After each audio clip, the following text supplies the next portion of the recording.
அனைவருக்கும் வணக்கம். Welcome to TNPSC Ganesh YouTube channel.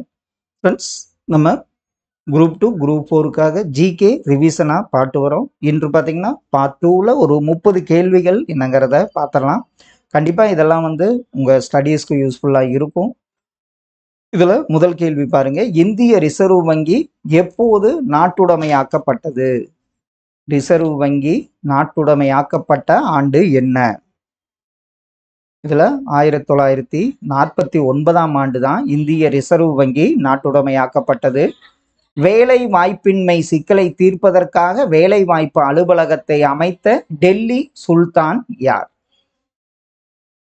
வேலை வாய்ப்பின்மை சிக்கலை தீர்ப்பதற்காக வேலை வாய்ப்பு அலுவலகத்தை அமைத்த டெல்லி சுல்தான். ஆப்ஷன்ல அவர் யாருன்னு பார்த்தீங்கன்னா பெரோசோ துக்ளக் என்பது சரியான விடை. ஆப்ஷன் சி, அதாவது பெரோசோ துக்ளக். அவர் தான் பார்த்தீங்கன்னா உங்களுக்கு என்ன பண்ணாரு?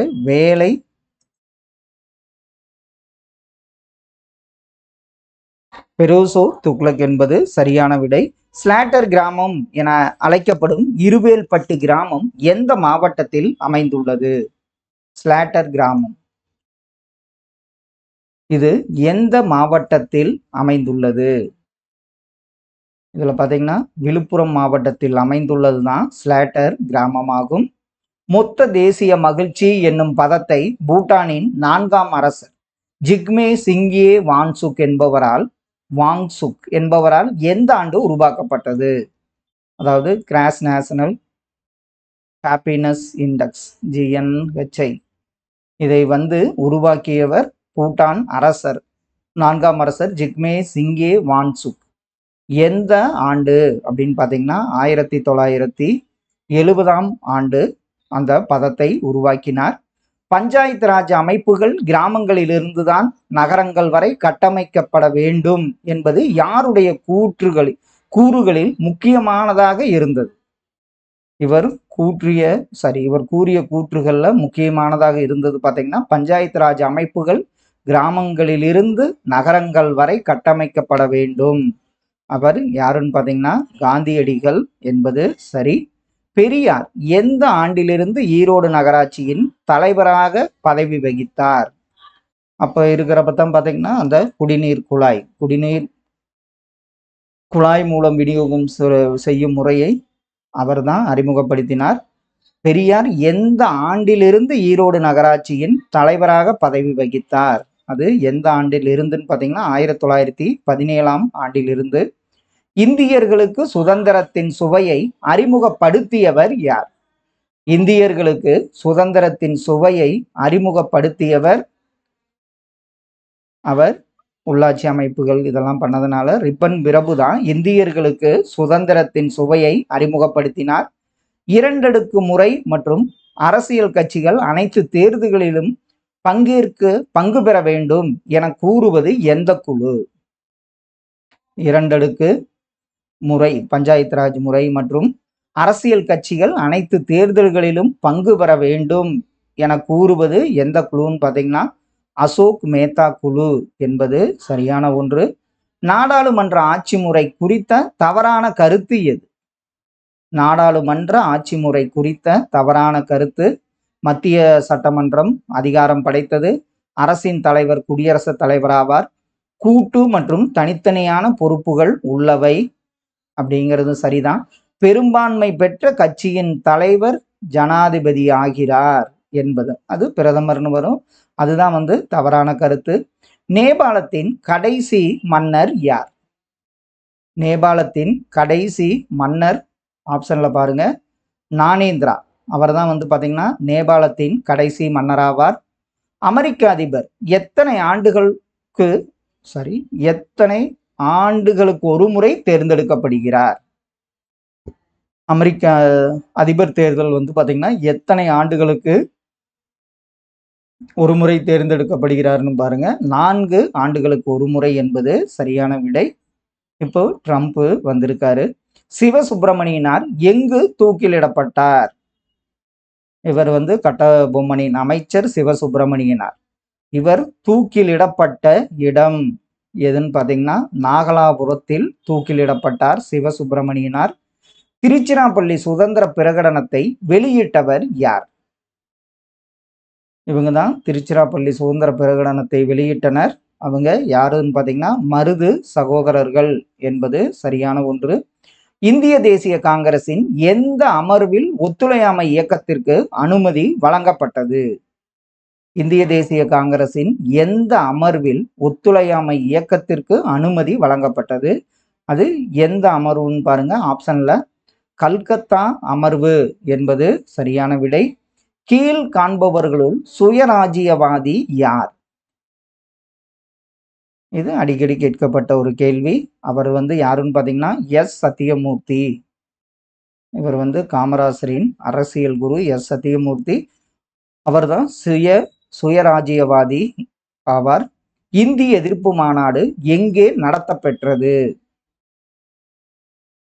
இந்தி எதிர்ப்பு மாநாடு நடத்தப்பட்ட இடம் கொடுக்கப்பட்ட ஆப்ஷன்ல சேலம் என்பது சரியான விடை.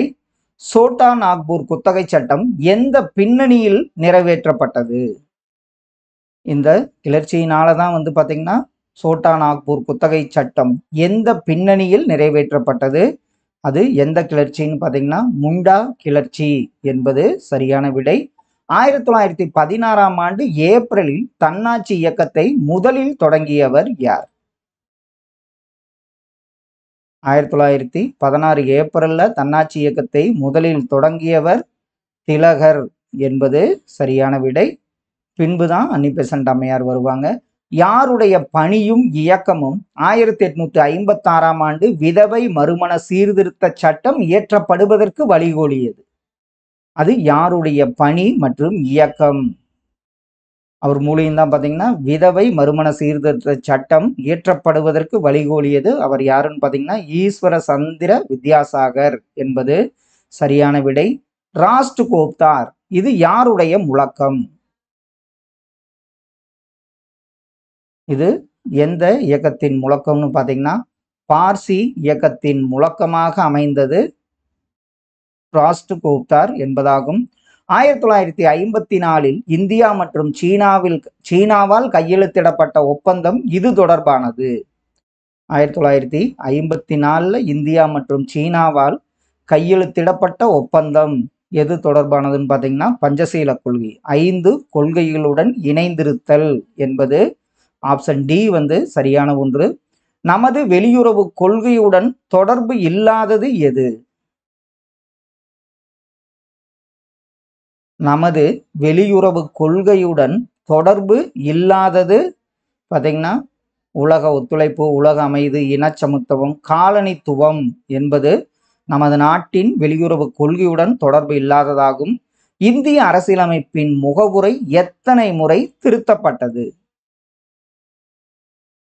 இந்திய அரசியலமைப்பின் முகவுரை பார்த்தீங்கன்னா எத்தனை முறைன்னு பார்த்தீங்கன்னா ஒரு முறை திருத்தப்பட்டுள்ளது. ஒரு வெளிநாட்டவர் கீழ்காணும் எதன் மூலம் இந்திய குடியுரிமையை பெற முடியும்? இதுல ஒரு வெளிநாட்டவர் கீழ்காணும் எதன் மூலம் இந்திய குடியுரிமையை பெற முடியும் பார்த்தீங்கன்னா இயல்புரிமை மூலம் குடியுரிமையை பெற முடியும். பின்வருவனவற்றுள் எந்த உரிமை டாக்டர் PR அம்பேத்கர் அவர்களால் இந்திய அரசியலமைப்பின் இதயம் மற்றும் ஆன்மா என விவரிக்கப்பட்டது? எந்த உரிமை? அந்த உரிமை பார்த்தீங்கன்னா அரசியலமைப்புக்கு உட்பட்டு தீர்வு காணும் உரிமை என்பது சரியான ஒன்று. அடிப்படை உரிமைகள் எவ்வாறு நிறுத்தி வைக்கப்பட முடியும்? அடிப்படை உரிமைகளை நிறுத்தி வைக்கப்பட முடியும். அது எவ்வாறு அப்படின்னு பார்த்தீங்கன்னா தேசிய அவசர நிலையின் போது குடியரசுத் தலைவரின் ஆணையினால அடிப்படை உரிமைகள் நிறுத்தி வைக்கப்பட முடியும். நடுவண் அரசின் அரசியலமைப்பு தலைவர் யார்? அரசியலமைப்பின் தலைவர், நடுவண் அரசின் அரசியலமைப்பு தலைவர் யாருன்னு பார்த்தீங்கன்னா குடியரசு தலைவராவார். ஒரு மசோதாவை நிதி மசோதாவா அல்லது இதர மசோதாவா என தீர்மானிக்கும் அதிகாரம் பெற்றவர் யார்? அவர் யாருன்னு பார்த்தீங்கன்னா லோக்சபாவின் சபாநாயகர் தான். ஒரு மசோதா நிதி மசோதாவா அல்லது இதர மசோதாவா என தீர்மானிக்கும் அதிகாரம் பெற்றவர் லோக்சபா தேர்தலில் போட்டியிட தேவையான குறைந்தபட்ச வயது என்ன? லோக்சபா தேர்தலில் போட்டியிட தேவையான குறைந்தபட்ச வயது ஆப்ஷன்ல 25 வயது எம்பி ஆவதற்கு. கடைசி ஒன்று, இந்திய மாநிலங்களின் எல்லைகளை மாற்றியமைக்கும் அதிகாரம் பெற்றவர் அல்லது பெற்ற அமைப்பு எது? இந்திய மாநிலங்களின் எல்லைகளை மாற்றியமைக்கும் அதிகாரம் பெற்றவர் பெற்ற அமைப்பு எதுன்னு பார்த்தீங்கன்னா ஆப்ஷன் டி தான், நாடாளுமன்றம் என்பது சரியான விடையாகும். ஃப்ரெண்ட்ஸ், இன்று ஒரு 30 கேள்விகள் பார்த்தோம். கண்டிப்பாக இதெல்லாம் உங்கள் ஸ்டடீஸ்க்கு யூஸ்ஃபுல்லாக இருக்கணும்னு நம்புகிறோம். Thank you all.